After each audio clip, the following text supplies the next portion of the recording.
see my notes without my glasses, sadly.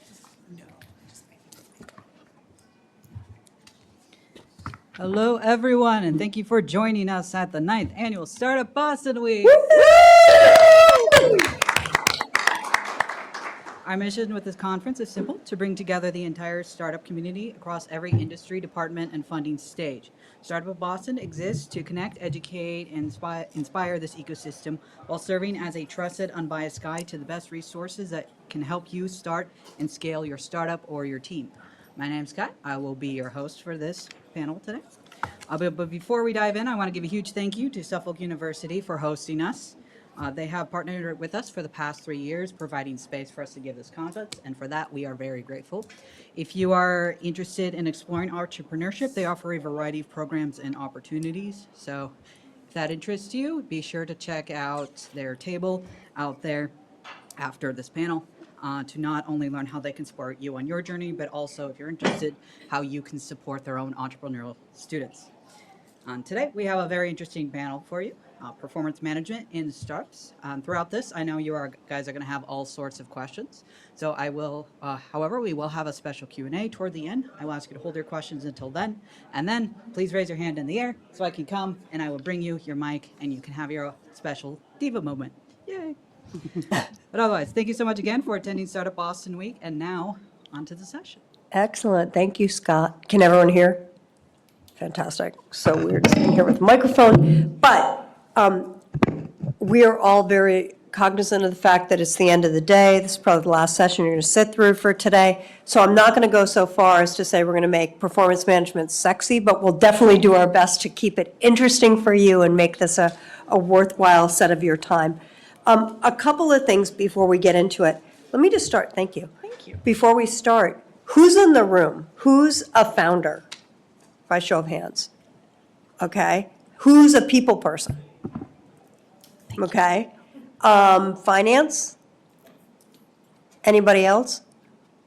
Did we miss someone? Yeah. Okay. All right. So mostly people and founders. Fantastic.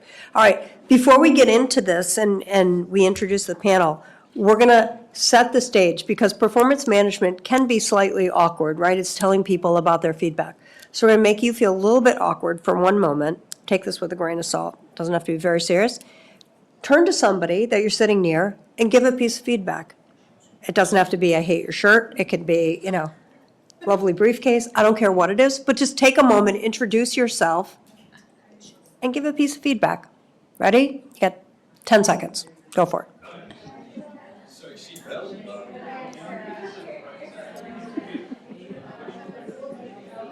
Nice.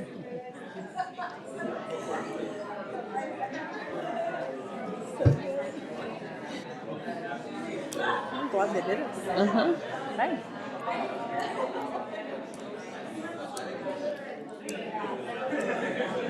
So good. Okay, they took it way too seriously. Nice. I love it. This is probably the most fun they're going to have this whole session. Exactly.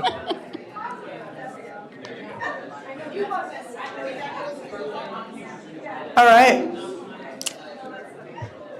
Thank you for playing along. You took that way more seriously than I thought you would, so I appreciate it. By way of introduction, I'm Christina Lacconi. I am a former chief people officer and now running my own company called People Innovations, and I'm going to be moderating today. And I'm going to let each of our wonderful guests introduce themselves and let them tell you what they're up to. So I'm Tanya Phillip. I am the Chief People Officer at Vor Bio that's doing a little bit of a transition. So soon I'll be more of an executive HR consultant. Hello, everybody.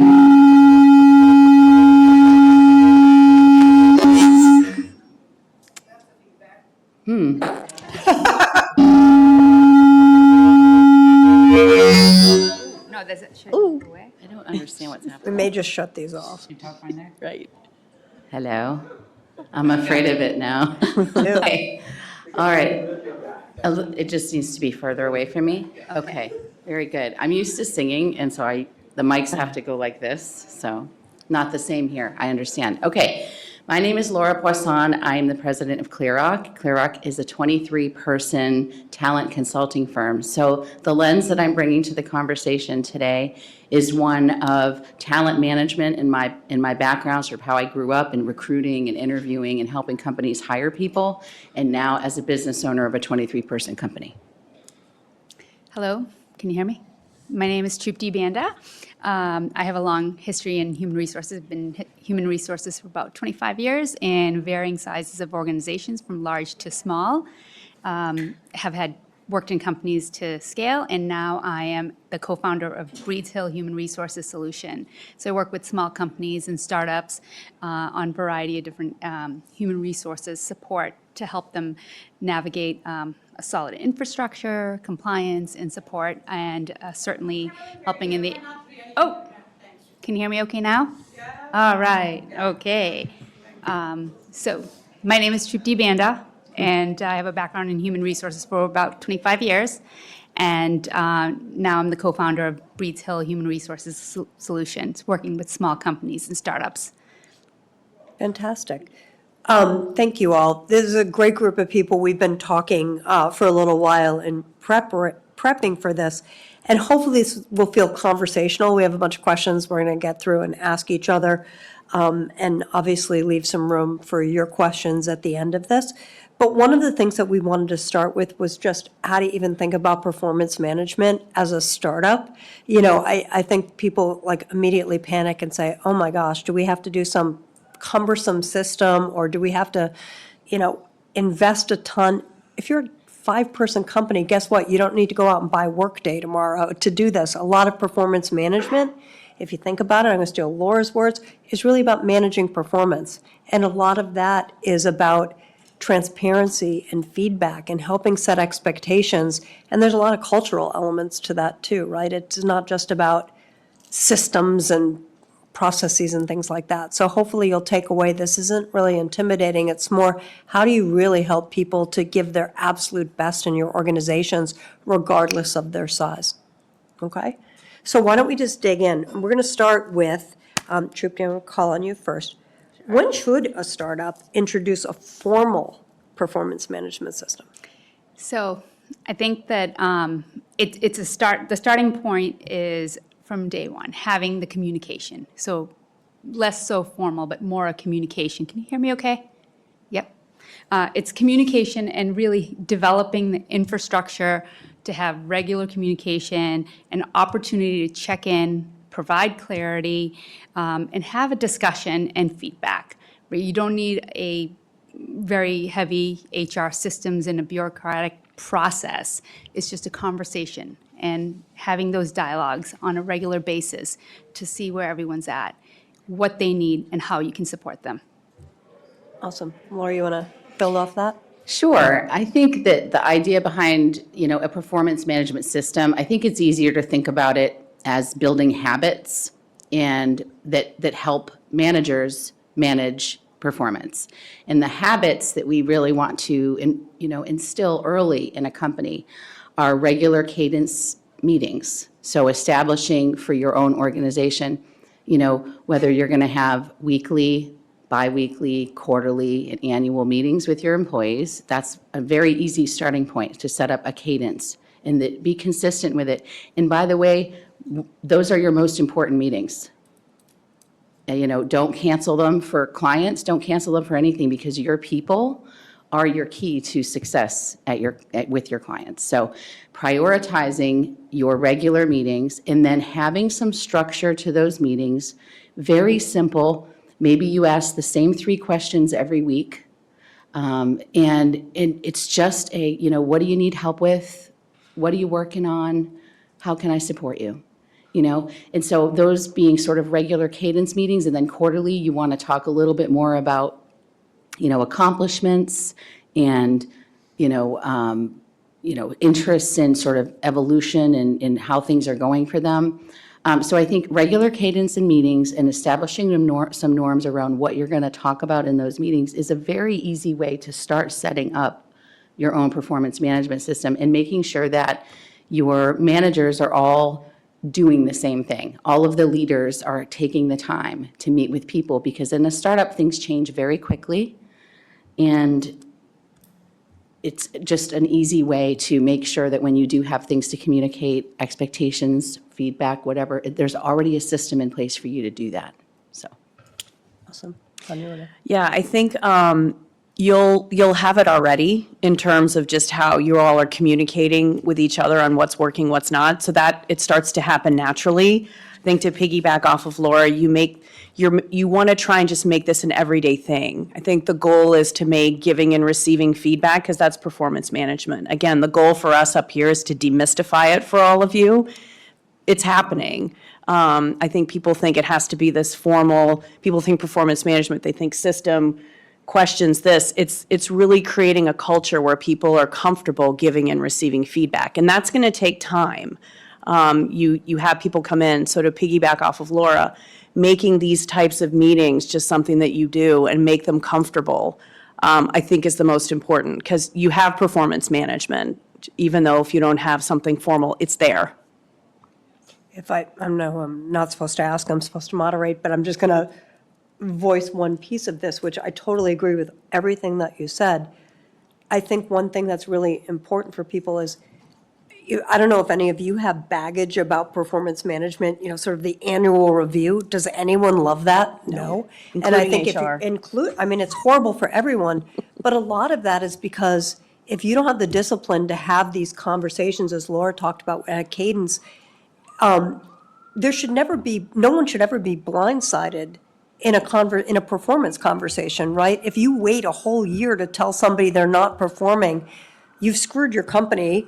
You've also not helped that person at all. They could have been working on it. So if you are having these conversations frequently about how things are going, boy, that is not nearly as intimidating, because then an annual review becomes a synopsis of everything you've discussed. It's not any blindsided thing. So this is just really good hygiene, but it also makes everyone's life like slightly less stressful, right? You'll get better performance. Okay.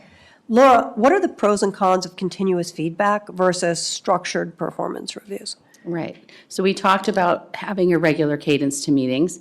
And if your feedback can wait for the meeting, that's fine. Sometimes feedback needs to be handled in a moment. So the advantage to handling feedback in a moment, so let's say you've just had a meeting, something went wrong in the meeting. Either the person on your team didn't show up the way they needed to, didn't have the data they needed to, whatever. Do you wait for the next scheduled meeting, or do you have that conversation right then? And depending on the severity and the importance of it, I think you have to make that call.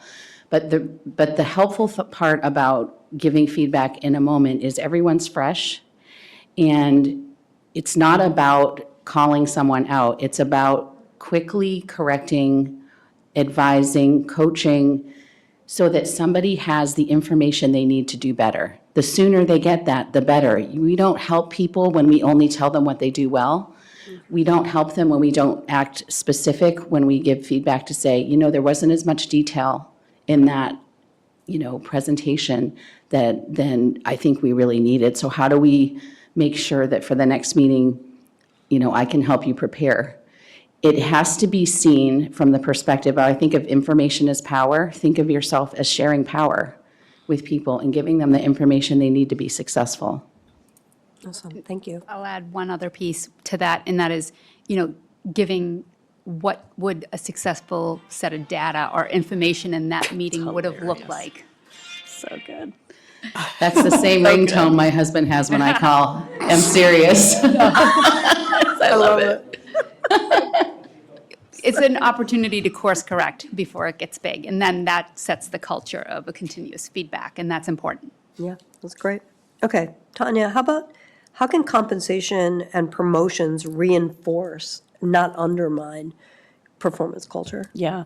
So the beauty of startups is you can set good behaviors ahead of time. You kind of come in early, and I think if you can get your leadership, because it's going to be small, and you're going to have to think about the philosophy and what it means. If you get that group in together on how you're making compensation decisions, how you're making promotion decisions, you don't have to have these big career ladders, again, it's small, but if you have everybody in that room having a dialogue, again, this is people being comfortable giving feedback and sharing. If you can get everybody on the same page with how comp is working, how promotions are working, you create this group of people, you're already starting to create trust. And when these decisions are made and people are asking questions about why me, why him, not me, everybody's on the same page, everybody's agreeing to the same philosophy. The beauty of that in a startup is it's a small group, and you all get on that same page early. I'm telling you, it will set your trajectory for the rest of the growth of your organization. Well said. I assume all of you are going to have a point of view on this, but Laura, I'll start with you. What are practical ways to build a feedback-rich culture when everyone's moving so fast as startups typically do? You've got so many different priorities. How do you build that in and make it feel like it's less theoretical and more just really solid behaviors that you're building in? I think it has to feel safe in order to make it easy. So you've all heard this term, psychological safety. If you have, raise your hand. So psychological safety, for those who may not have heard the term, means that people feel comfortable talking and saying what's on their mind. In order to make feedback workable and easy, people have to feel like they trust the person they're giving feedback to take the feedback as it was meant in good spirit and good faith, and to do something productive with it. So as a leader, as the founder, you set the stage and model behavior on how feedback should be given and should be received. And I think as a leader, all eyes are on you. So I think to make performance feedback a natural part of your organization, you have to be the one to model what it means to be open to feedback, to ask for feedback. You know, we're all here seeing different things, so if you see something I didn't, please let me know. That's the benefit of working as a team, right? Good ideas and bad ideas can come from anybody, including you as a founder. I think if you don't recognize that, then it makes it hard for people to tell you, and you want people to tell you. You want their brains, their ideas, and you want to know if something is off. So in order to make it work, in order for it to not feel like a huge, huge lift, people have to feel safe giving feedback, and you have to be good about taking it, even if it's hard to hear. I think I want to piggyback off of what you shared, because I think that's right. The other piece, too, is creating a culture of curiosity, creating a culture where it's okay to ask questions. I think that helps people also feel safe in terms of help me understand or tell me more about this. I think that fosters that giving, receiving. So having a culture where it's okay to ask, I think that is so important and just makes people feel like, okay, because I guarantee you if somebody has a question in the room, there's probably another person that has the same question. So just creating that space where people can ask questions. Yeah. I have one other thing. Were you go gonna ahead. say?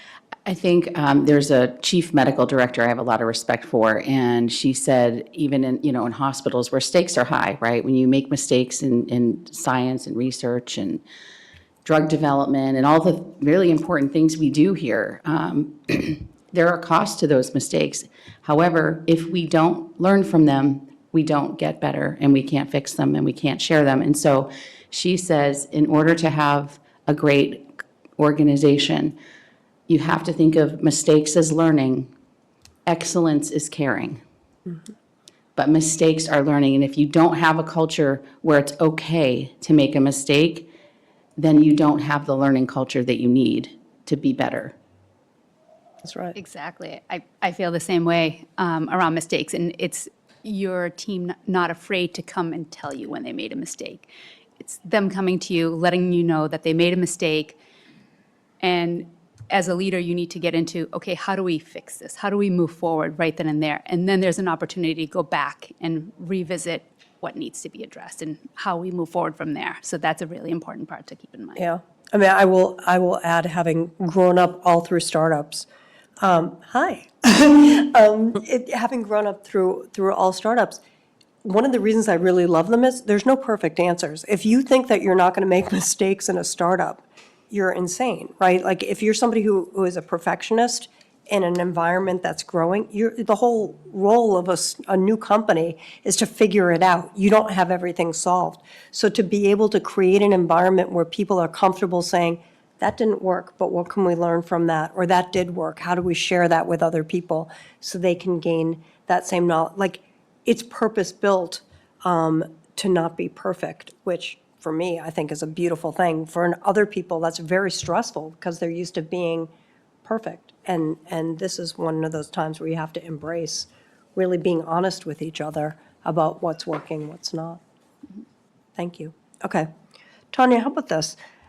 How can you help this group, this audience, think about stage-appropriate approaches rather than just sort of a one-size-fits-all, go read a book, this is how you do it? Yeah, I think it's going to start with the leadership team on what they believe is important. I mean, this is your team. I think that was the funniest thing for me to learn when I started heading up HR, that yes, I had the HR team, but that actually my team was the leadership team. And I think you as a group have to decide what's important. If you're on your own and you're the founder, you've got to have people with you. Sit down, decide what matters to you all. It's gonna have to grow. As you grow, it'll grow. But I think if you start with a foundation of what are the things that we want to cover, what matters to us in terms of achievement, whether you're going to make it goal focused, have that conversation, because all of you have to own the process. This is something, it's not an HR thing, it's not a founder thing, it's a company thing. And just getting everybody on the same page of what they value. You can Google performance management question, all of that, but I think thinking about what matters to you and your organization is going to make the process easier. And then, yes, as you get to be a larger organization, you will have to put some structure into it. I think those things will come in time. But as a startup, decide what are the things that you want to measure that matter. That's great. Okay, Trupti, I'm picking on you next. What's the best way to handle underperformers when there is no formal infrastructure in place? Obviously, a lot of these folks probably have smaller companies, don't have people like us in their companies yet.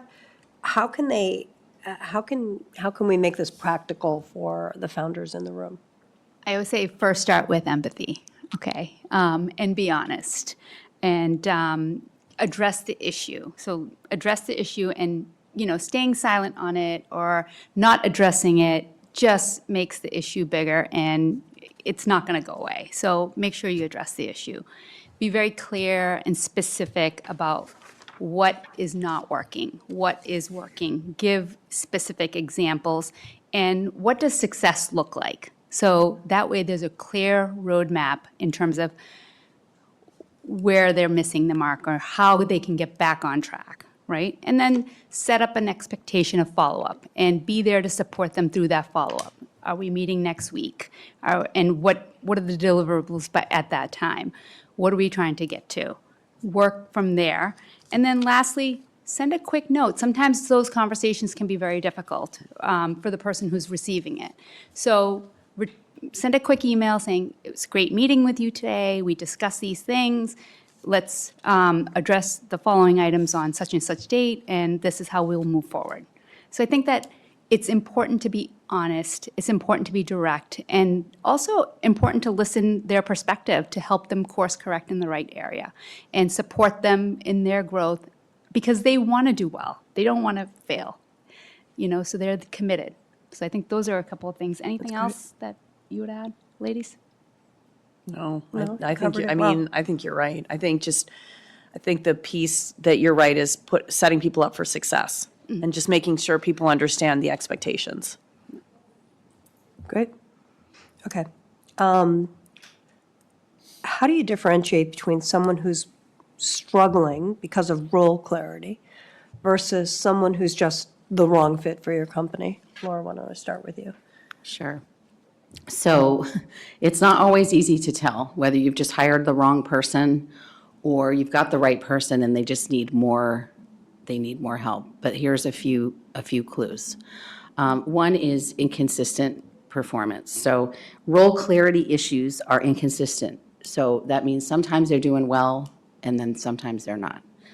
Good intent, poor execution, right? They want to do well, they're trying to do well, and they just maybe don't know what success looks like or what you define success as. They ask a lot of questions, so they seek a lot of clarification. Again, this indicates they're really trying to do it well, and and then you have a skill matches. So the person is technically qualified or has done the work that you're having them do. When you have wrong hires, it's different. You have consistent underperformance. You may have someone that doesn't improve at all with coaching and feedback. So if you've given somebody feedback, you've given clarity, they've agreed, and they still aren't doing it, this may be an issue of, are they capable of doing it? And also, if the person feels, like if you notice the person is really disengaged, it could be that their energy is totally drained, that this job is really not lining up with who they are and what they are capable of doing, and it's really taking a toll. And you'll see it in them and in the way that they're showing up sometimes. That's great. Do you want me to build off that? Yeah, please. So anytime I think you have poor performers, it's hard. As a manager, it's hard. It's just people in general. And nobody likes to have to deal with the hard stuff. So when you're having that push of, do we get rid of them right away or do we try and develop them? I always will say, put the person, the actual person out of it and just make it about the job. And go down and see what the job is. Is it getting accomplished? Because it's so hard. We care about people. We do. This is people's livelihood. It's their paycheck. It's how they pay their bills. So I try and take that piece out of it and make it about the job. And if things aren't getting done, okay, then let's figure out why, to piggyback off of what you said. Are they overwhelmed? Are they unhappy? Sometimes you do hire the right person and maybe they are doing a good job, but they're not jiving with the team, and that's causing tension. So I think when you can make it about the job, I think it helps make that decision of what you need to do. And then you can find out if this person maybe is in over their head, maybe they do need some help, maybe they didn't understand what the role was to begin with. And I just, at least it can kind of demystify that and make it more about what needs to get done. There are some very specific questions you can ask to try to assess this. And I agree with everything you're saying. We don't really want to get to this point where we're having this conversation, but unfortunately we do sometimes. So staying curious and trying to understand the root cause is really important. But here are some good questions you can ask. When you think about your daily priorities, what feels clear and what doesn't? You can ask which parts of this job bring you energy and which parts are really, you kind of dread. You can ask, what would you need from me to be more successful? You can ask, how does this role compare to what you thought it was going to be? I love a pie chart. I love a pie chart question. It's one of my favorites. When you're talking about a job to somebody else, let's say you're hiring a person, look at the job and divide it up into a pie chart. You'll spend about 20% of your time doing this kind of thing, 30% doing this, 40% doing this. It's super clear to somebody when you use a pie chart. And then they go, oh, I know how I'm going to spend my time. Because job titles, depending on where you've worked, depending on your structure, can be very different. So a pie charts help really just somebody to understand what is it going to mean for me to take this job? Am I going to be spending 90% of my time in a lab? Or am I going to be spending 90% of my time, doing reports? Or, how am I going to be spending my time? So I think asking that comparative question, is this what you expected or how is it different, will also give you insight as to whether or not you have someone that you can rehabilitate or you have to let go. That's great. Thank you. Tanya, can you help build on the fire fast versus develop people tension? Sure. So fire fast, it's tough because a lot of times, well, I'm going to speak from the HR perspective, because I think a lot of times when somebody's coming, say, to talk to somebody like me in HR, things might have gone down a little too long than they should have, and maybe a decision should have been made sooner, which is why I think it's really important to make sure, I will always say to managers, if they have people that might be performance issues, do you believe, I think the pie chart thing's brilliant. Do you believe they understand exactly what they're supposed to do for the job? Have you given them all the tools they need? So if you can answer those questions, and they're saying yes, yes, yes, then I think you've got to make some quick decisions and fire fast. I think if you have these conversations with your employees, or the managers having these conversations, I do think a good question to ask, to piggyback off of what you said, is, are you happy? I think the empathy piece is spot on. Are you happy? Because a lot of times people might be nervous to say, and if you're not, how can we help you? And that's the development piece of, maybe they're not happy, but people sometimes, I mean, for lack of a better word, permission to say maybe this isn't working. So giving people space to have those conversations, and that comes with rapport, but I think you'd be surprised that when you ask those questions, or even as an HR, when we've asked those questions, I think sometimes people have said, wow, nobody's asked me that. So I think that's, you'll know with what they're getting, what they're not. And if you have given them those tools and it's not working, they're not the right fit. Yep. With the development piece, you have to make sure that you've done everything and that you've set people up for success for the development. I will say pro tip, probably hot take, a little controversial, but if you're good at asking those questions and you can get somebody to admit they're not happy, you can work with them gracefully to exit them rather than fire them. Exactly. Right? They're quitting on their own terms. You've basically you also save yourself a lot of money in severance by getting somebody to quit and sort of exiting gracefully, so. And 9 out of 10 times, they are so relieved that you asked the I question. totally agree. And I think the other piece of that is just that continuous feedback that you're used to having is going to keep you from getting to that Yep. phase. Totally agree. Okay, Troop D. What kind of lightweight tools or practices can founders adopt early to set that strong performance culture without adding us to the mix? Easy. I would say weekly one-on-one meetings, 30 minutes, nothing, formal meetings. And to Laura's point, make those a priority. When you shift their meetings, you're showing that they're not a priority. And that's a really important piece to keep in mind. And keep the goals very simple. What are the top 3 things you're working on? How can I help you? Where are you getting stuck?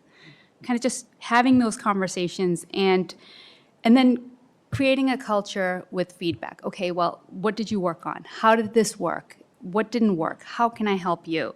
So it's, it's leading by example with the support, and then also, what can I do for you? What am I not giving you to be successful in your role? So they have an opportunity to give you feedback and gives you a chance to say, oh, geez, you couldn't possibly do this because I didn't provide you X, Y, and Z. So they understand it's a two-way street in order for their success.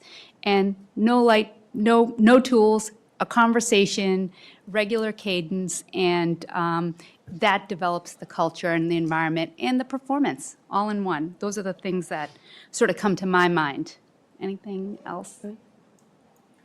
Okay. All right, Laura, here's a tricky one. Oh. When you're in a startup and there's a fairly collegial, people get to know each other really well, right? It's a close, tight-knit feeling.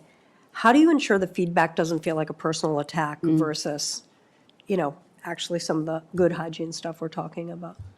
Right. So I think if you've managed to establish that it's okay not to be perfect and it's okay to make mistakes and that we learn from them, and you're not out on a whose head's going to roll, now that I just found that out, kind of a culture, then when you do give feedback and it's not easy feedback, people aren't afraid to hear it.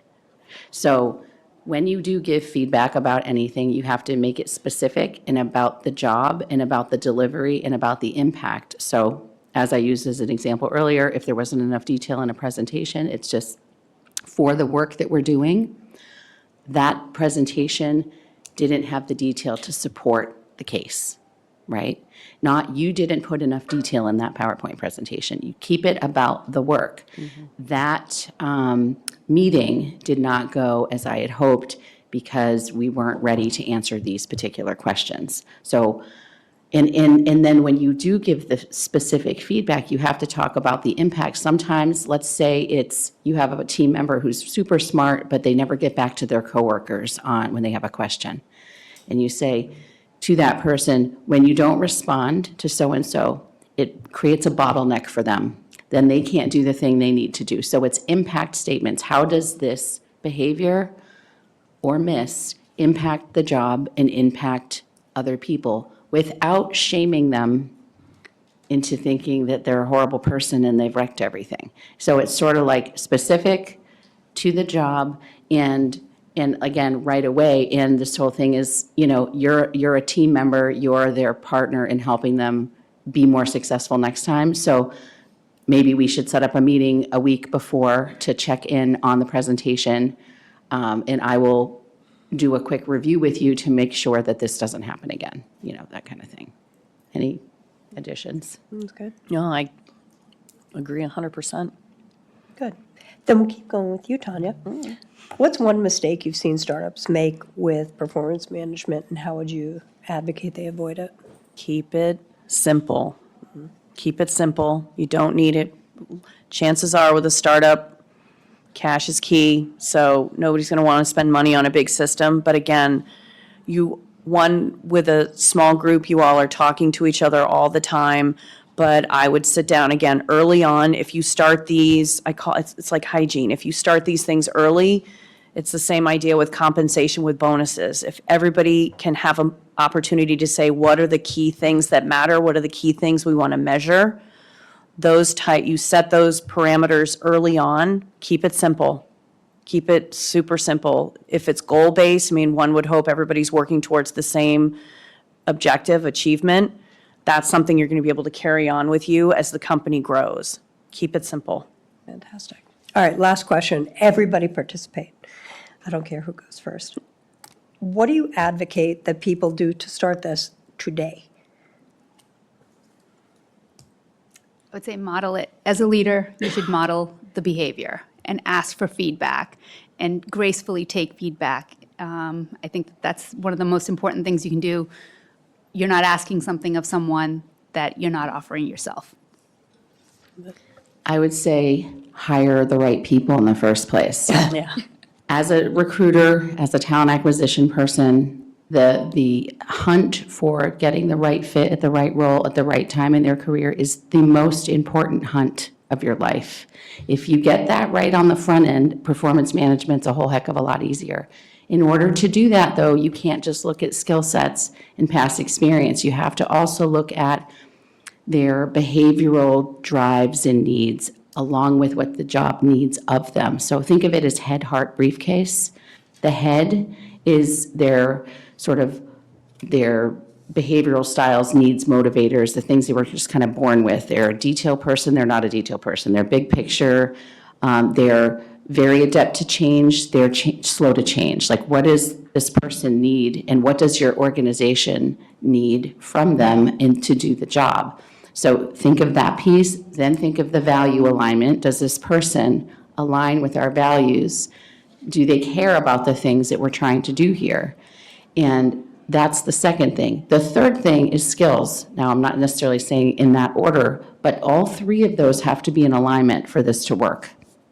And when one of them's not right, you have more performance management issues. Yes, 100%. The other piece that I'll add, and especially as a leader, show vulnerability. Show vulnerability, and it will soften you a little bit. It will make people realize that you're human like everybody else that's working there. I think the beauty of a startup is it is such a family, tight-knit environment. But I've worked with founders, CEOs, leadership teams. You have no idea how much vulnerability shows up early, and just being present, I think, exactly. Show up the way you want everybody to show up, but I think vulnerability will get you a lot further than you think. Can I just add one thing to that, though? I hate the word. I really don't like it, but you're 100% right. I would rephrase it this way, though, for those of you out there that also don't like it. I would say it's humility, and it's showing that you're not perfect and that you need other people to be successful. And it doesn't mean, telling everybody you're scared to death because you don't know where money's coming from. That's too much. Yep. I just mean to say, if truly you're in a fundraising situation, the answer isn't clear, being willing to be humble and honest about where things are and say, you know what, we don't have that solved for yet. And that's why we're talking, and that's why we're looking at a lot of, different avenues so that we can solve that problem. We're going to figure it out at some point. That's a vulnerable thing to say, but it's just honest, and it's just not the V word. Sorry. Hilarious. All right, I forgive you. Okay, thank you all. That was fantastic feedback, really appreciate it. Let's open it up to the group. So I know there's microphones running around, but please, right here. Thank you. So I have a question, I guess, for Tanya.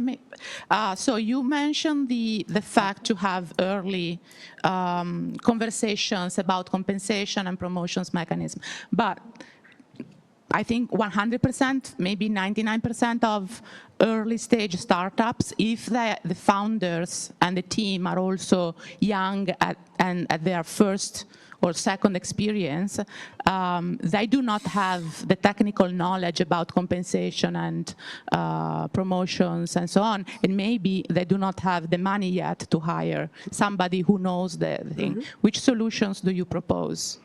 Sure. I think what's going to matter is what that group's idea is of performance.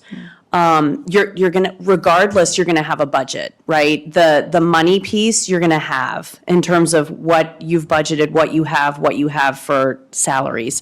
I think what matters the most is that you all are honest with each other about what constitutes somebody getting promoted over somebody else. I think agreement with that and getting those conversations done sooner than later is helpful, because what's going to happen is if somebody let's say you have a group of, what's your industry? What are the people that are in Well, your? I had several startups. Yeah. From Is 3 it- people to 50? Is it 50 was science not a or, problem. oh, God, Yeah. it's AI. science, okay, great.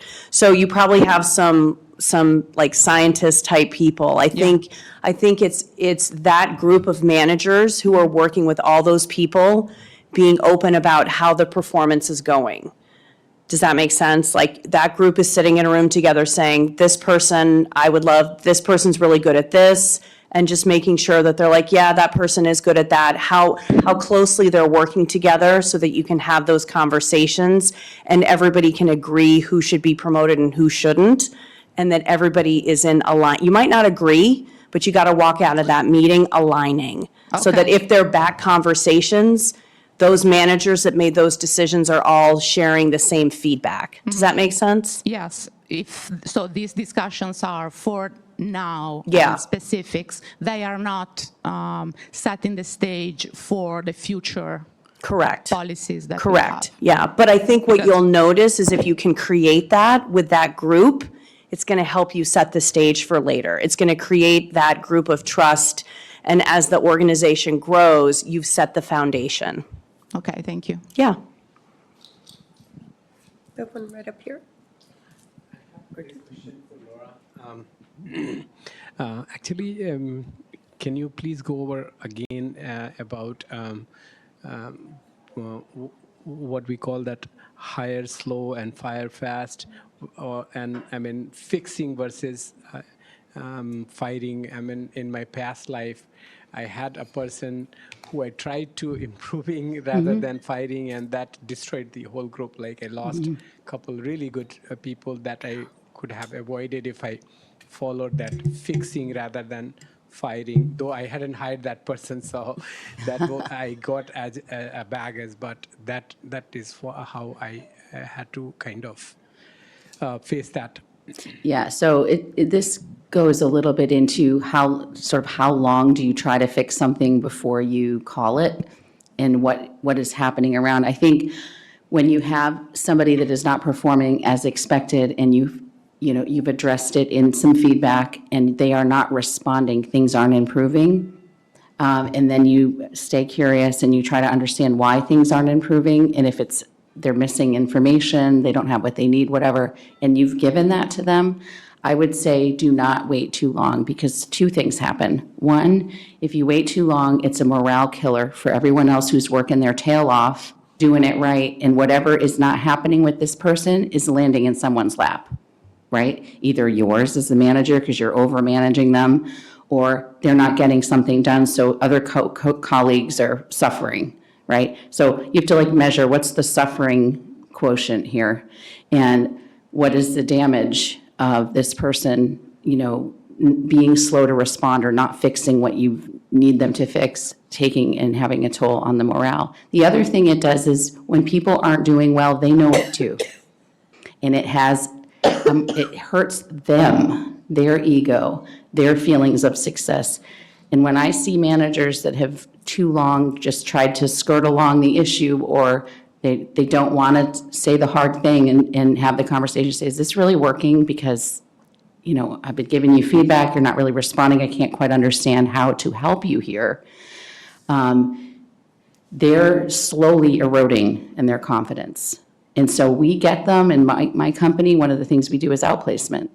So when we get people who've been let go after a long, drawn-out, very unsuccessful, stressful performance management issue, they are not in a great place at that point. So you can think of it as, I have to protect my investment of time, my team's time, and I have to respect this person's time too. And if this isn't working, then it's just not working. It's not because someone's not a good person or they're not smart. This, for whatever reason, you can identify it, you can't identify it. For some reason, it's not working.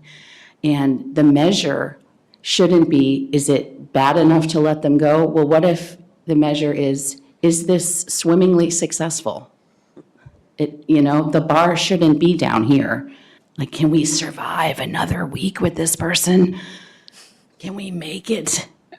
It's no, are they on fire and amazing? That's the goal.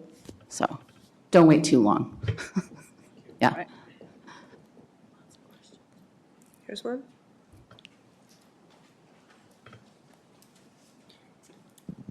Hello, my name is Baird Klima-Smith. I'm coming from public education, where we, of course, have unions and performance systems that we must follow. And I came in cynical about that at first, and then I was grateful because so many of the things that are embedded in those systems are actually exactly what you're all talking about.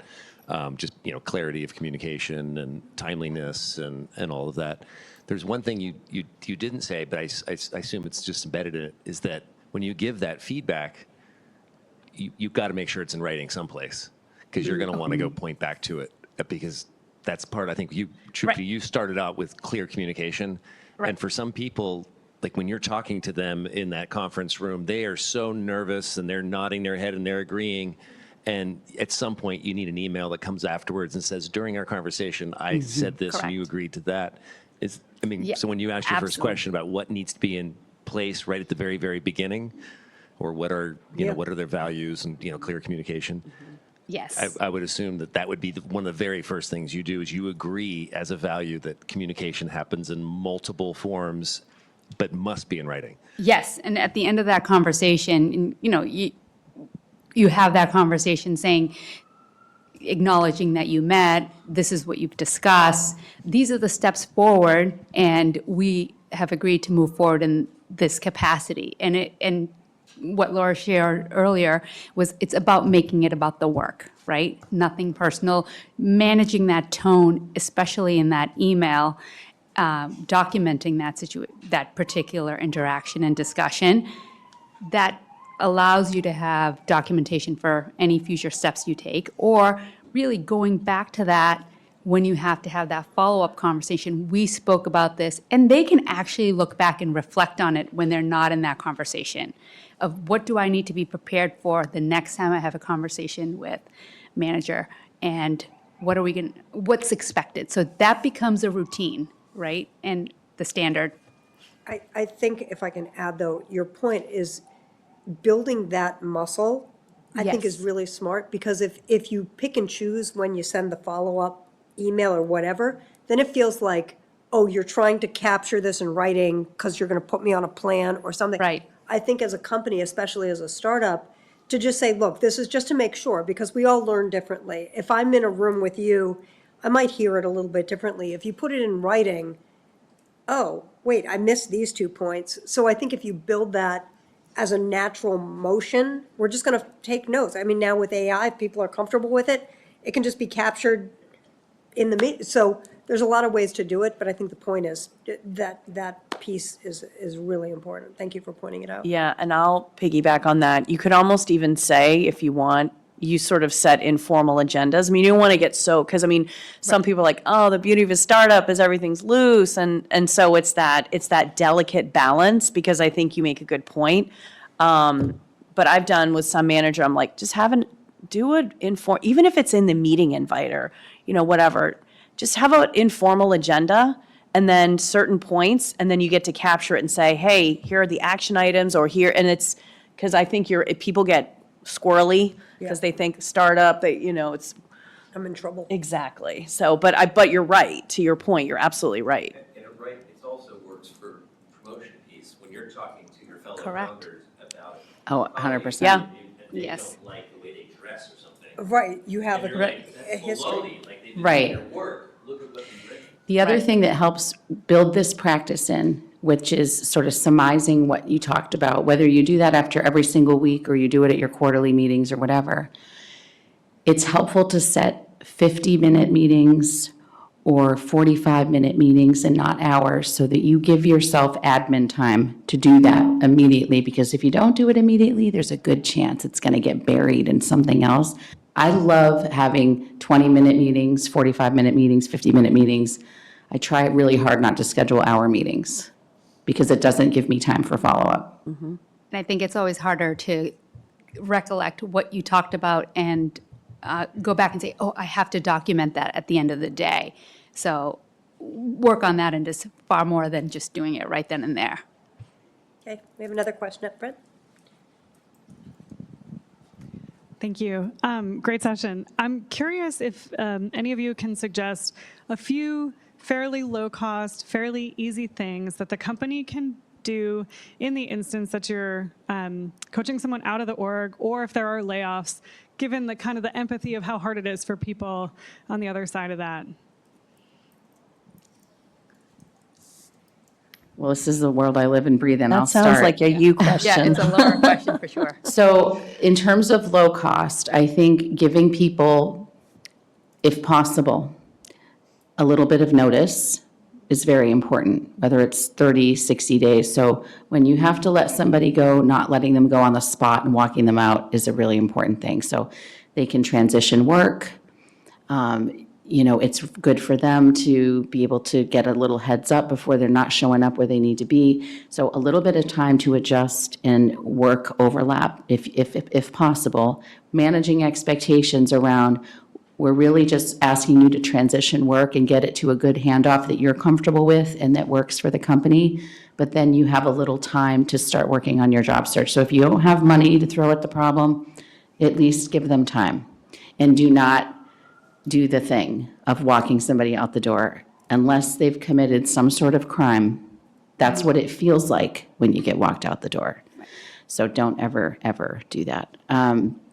And then the other thing you can do, if you have a little bit of money, is you can try to extend some sort of severance benefit, extend healthcare. This is more my colleagues' bucket. And if you still have a little bit of money, then offering outplacement services is career transition support. So, I have a bias to high touch because that's what we do, but there's all kinds of different outplacement support. So at a very minimum, give people notice. If you can offer some severance benefits and extend their compensation and their health care, do that. And if you can afford some sort of outplacement, it just means that the responsibility of their transition is now transferred to somebody else, and that they're not going to be alone trying to figure out how to navigate a really tricky market. Yeah. One up here? Thanks for the opportunity. I'm Sam. We are trying to create some drone shows that are like 100x cheaper so that anyone can afford them. So drone shows are like really pricey, and that's the reason we are trying to create hardware plus software, like the drone and the software regarding the drone from scratch. So we have to be aggressive when it comes to like fighting or hiring people. So my question is like, is there a more frequent way to provide feedback to the person, like to an employee, especially like bad employee, when it comes to like, I know that you said like, especially Laura, you said like, can we bear this person for one more week if that's possible? That shows like the feedback that they're going to get all the time is like around probably like 4 or 5 days or a week, right? So is there a daily feedback that ain't gonna hurt them? That's what. Is there a process that you put in place that ain't gonna hurt them, but gonna give like frequent feedback so that they'll be like checking themselves up all the time and be more productive to the company's goals and agendas? I guess I have a clarification. Are they not clear on what their role is? Are you thinking like they need a weekly, like a daily meeting of like, here are the top priorities of the day? Is that what you're looking for? I'm not, or are they not performing and you need to make a decision? I'm unclear. Yeah, especially when when there's a fresh hire or like when Okay. they're like just came out of the college, so they might not have much of Got it. employment experience in Okay. in the past, right? And we are not trying to get employees that are like 10 years of experience or like 15 years of experience, sure. because they got to get to this practice of like doing the same thing again and again. But if we hire fresh students, they're gonna have some fresh ideas, and those Right. ideas gonna help. Especially the drone show is gonna be like more creative. So at that point, we are facing a problem of like getting them snuck into the schedules in a proper way. So that's where we are. That's my question. So if there's a way to give them more feedback. I think that when you hire folks early in their career, that's their first job, it's the responsibility of the organization or the leader to provide support for that person to be successful. And it might mean a daily 15-minute catch-up or something like that that says, okay, here are the top 3 priorities that need to happen. And, I encountered something like that when I had someone who was very early in their career. And they were running off and doing some other things. And I said, oh, no, we have these critical deadlines. Let's have you focus on these. And then these are nice to have. So once you can work through these requirements or these things that are essential, that are time sensitive, these are things that you need to do in between while you're waiting for other assignments or responsibilities. So maybe that becomes a direction of how they can manage their work and their performance to help you go in the direction you're looking for. I will say, like, especially with younger people, try to gamify it a little bit, right? When we first started, Allie will appreciate this, like, my CEO and I used to sit next to each other, and we would end every day, pardon my language, with, what'd you fuck up today? And we did that because, it was kind of funny, but we were building something, and we knew we were going to have mistakes along the way, but we were trying to model, number one, our own behavior of, like, it's not always going to go smoothly. So, like, we'll always talk about what went well, but what didn't go well.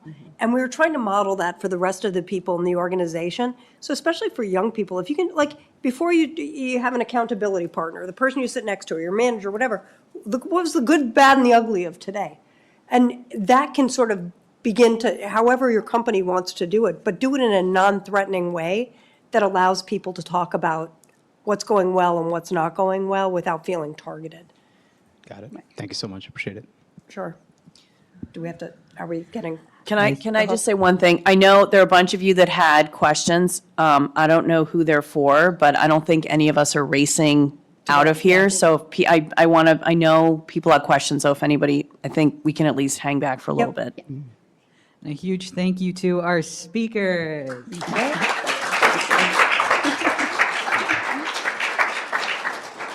We have a lot more in store for both today and the rest of the week. There are a lot of different side events happening throughout the city tonight, but if you're interested in staying here in this building, on the first floor, we have the Massachusetts Climate Tech Studio Final Showcase happening, again, all this evening.